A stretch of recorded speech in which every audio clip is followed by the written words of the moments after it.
Now pleased to be joined on the call by the head coach at William and Mary, Mike London. Good morning, Mike. Good morning, Rob. Good morning. Happy homecoming in Williamsburg. 26-21 win over Elon to get to 4-0 on the year. What did you like most about the way your guys played? Well, obviously behind again in the first half, came back out the second half and played extremely well, had an explosive third quarter. Again, the grit and the resiliency of this team just never ceases to amaze me. It's just one of those things that you wish you could start better. We got to start faster, but at the same time, players stepped up at different points, of the game and allowed us to really make some significant gains towards closing the gap, and then scoring, and then the last play, the fourth quarter. Last play, fourth down stop, kind of culminated everything for us. So, when you win your homecoming game, that's makes a lot of people happy. But I'm proud of the players' effort. It was a great crowd. It was the National Merrill Donor Program game. Tony and I are, Coach Christiani and I are on the board there, and it was just a lot of the things that went on there. Game was great, homecoming, but also the cause. But it was a good football game.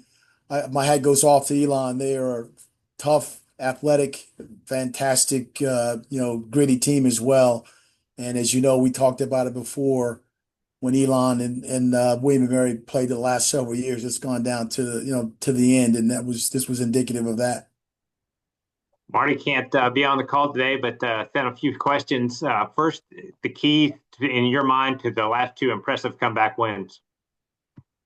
Well, I think down the stretch, being able to convert third downs, down the stretch, being able to make big stops defensively, down the stretch, the culmination of a guy getting a pass rush on the quarterback, making him throw, air underneath the ball, and a guy linebacker tipping the ball and the DB being there. So, it's just those things that towards the end of the game, end of half, end of games are situations in football games, but there are also situations that are critically important to you winning these games. And we've been fortunate, the home games at least, for those end of half, end of game scenarios to be in our favor.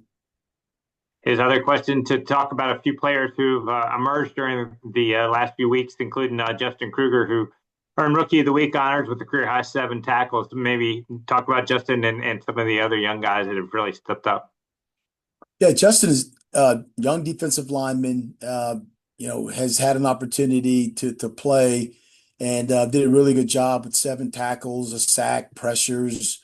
Did a good job of providing presence in terms of the throwing lane, and did a good job running to the ball. And so when you have young talent, young players that are surrounded by a team that's kind of veteran led in terms of guys that have been in the program, but has moved himself into position to be able to play and made significant reps, significant plays, and he's going to be one of our, a really good player moving forward. But Coach Carter's done a great job coaching our young D line, and Justin's one of those guys. You And I would mentioned say, yeah, I would say, that we talked about Trayvon Cannon, Speedy. Again, another game where true freshman starts at corner and is out there, and he's showing what he can do. And so there's players that have played, but there's also a lot of young players that we're playing now to get the opportunity to help us down the second half of the season here. And so those two they come to mind in terms of their production. you mentioned the big touchdown before halftime to get some momentum going in the locker room. That was Devin Thompson on that one, and then he came out in the third quarter and made about as good a catch as you'd ever want to see on that 39-yarder. Just talk about the afternoon that he had. Yeah, DT had a phenomenal day in terms of going up and the 50-50 catch. He had another catch down there. He didn't get in the end zone. He tried to drag the guy into the end zone, but he did a really great job of. He's got the length and size and athletic ability to go up and get it, and he demonstrated that, and it came at critical times. Again, end of half, one of them, and then as the game was going on, made another one. So he's a player that's really gotten good as he's been exposed to opportunities to go in the game, and we definitely need to utilize his skill set more.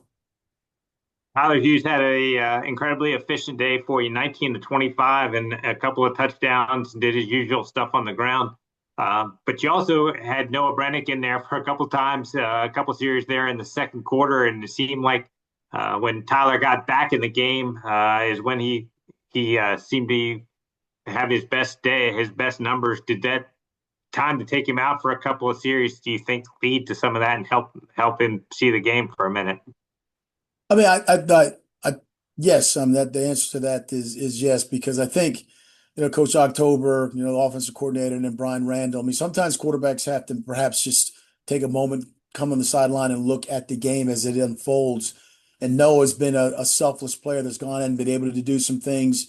Tyler's recognized that, what he needed to do to improve and how the game is going, and has come back and played strong. I mean, their quarterback, was fantastic. I mean, he obviously he was a guy that that this conference knows about. But he had two touchdowns throwing, and he had a touchdown running the ball. Tyler had two touchdowns throwing and a touchdown, with a run. And they threw to six different receivers, and we were able to throw to 10 different receivers. And they had a turnover, and Tyler didn't. Another game we didn't have a turnover. Another game where we had three penalties. I believe they had 10. So being able to take care of the ball has been critically important for us. We were able to do that going down the stretch. And then, as they were 0 for 1 on fourth down, we were 1 for 1. So tough games like that. Like I said, Coach Trish has done a really good job with his team.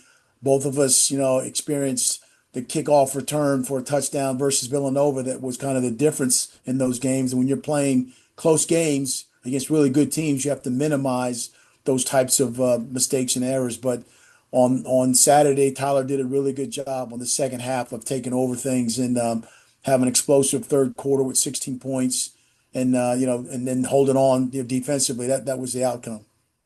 Yeah, your defense, you mentioned Landon Clark's he's a tough guy to keep under control, but you guys had four sacks, Clayton Nobler with a couple of them, including that big one, as you mentioned, to sort of seal the victory. What were you able to do effectively to kind of keep him in check at least? Well, as I said, he's a guy that's got, he can run it, he can throw it, and all those things. And the rush lanes, the secondary contain. You put a spy on him sometimes, but he's athletic enough to make the guy that's spying on him miss. But as we start going back and forth, and we start looking at who's out there producing, I think Tyler stepped up as well. And I said I used the same stats here a moment ago in terms of what they both had, and then ultimately not turning the ball over, converting the fourth down, and things like that, and then distributing the ball to 10 different receivers. In our defense, having that last opportunity with Dobler did a great job, and Stu Harrington was another guy that had sacks and pressures on the quarterback. So that's part of it. You got to play complementary football in all three phases, and I thought we did that. And that's important when you're playing a really good football team. So happy about the result, but here we go, CAA, getting ready to travel to go up and play a really good UNH team. So that's the way it goes. When I talk about UNH, you mentioned all three phases. Be remiss not to talk about the impact Carter Boyd had with some of those punts, pinning Elon deep. Just talk about how that changed the game.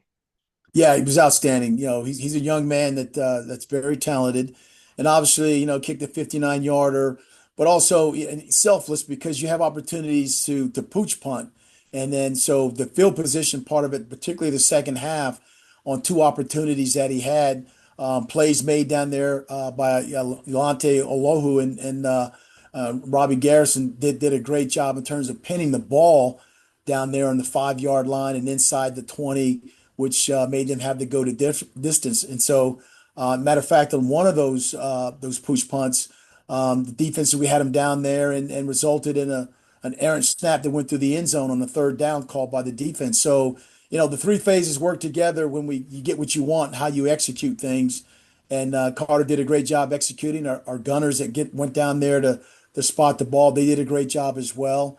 And so the culmination of all those things, when you play football, when you're playing the game, they come to fruition and you see it happen out on the field in real time. So, but Carter's done a really good job for us, and hopefully he'll continue to keep doing things like that. You mentioned the road trip this week to New Hampshire, a New Hampshire team coming off a win. What are some of the challenges they present for you up there? Yeah, Coach Santos, very good Very good player. He played football with my son Brandon up there, so I know I've known him for a long time. Their quarterback Veza does a great job running the ball and throwing the ball. I mean, he's another guy that's got the skill set to throw it, and also they have runs that are for him. They got a great rushing guy, Miles Thompson. He does a great job downhill running, tough. They got a wide receiver, that goes up and gets the ball. So they've done a really good job taking what they do. They're tough, they're physical, they'll run the ball, but they'll throw the ball, and that's a positive thing. Defensively, I believe they're one of the top teams in points allowed.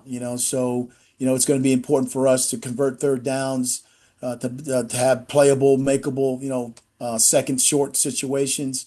But they run around really well, and then their place kicker, phenomenal job. I mean, I think he's like 4 for 5 for kicks outside of beyond 50 yard. I mean, at the 50-yard line and above. So he does a great job. He kept him in the game this last game, and then they put points on the board the latter part of the game. But their place kicker he's special, and so I can see how they run the ball, be efficient, get him in a position where you want to score touchdowns, but if you can't when you get beyond the 50, then you got a kicker that's got the distance, and so they got a really complete package. They do well, they play fast. It's a home game for them. We're traveling, and then if you're going to do anything in this conference, you got to be able to win games on the road. So this is an opportunity for us to go out there and be highly competitive. All right, Mike, thanks as always for the time today. Safe travels to Durham, and we'll talk.